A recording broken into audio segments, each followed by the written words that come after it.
Ljem najupartejši farmere ostali v produkciji i teraz hasnuju šansu za vyvoženje švinjog do Rusiji. Hviljkovo cena švinjog z dnja na dzenj vše ljepše. Prave prenje došlebodzenje vyvoženje poljoprivrednih produktov zo zdržavoh Evropske unije do Rusiji. Napriklad, cena švinjog včera bula 195 dinari i PDV za kilogram, a u žnješkavi noši 200 dinari plus PDV. Takže bi to tu šansu farmere nje šmeli prepuščic hvarja vekši produkovatelje.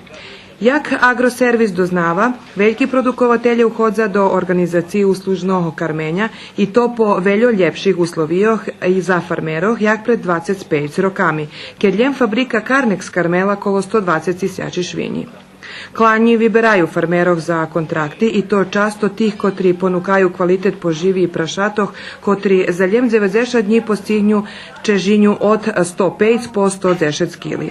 Za veljih produkovateljoh švinjoh najvekša je izvestnost nabavljanje prašatoh i ih prilahodzovanje na uslovija kvalitetnoho karmenja.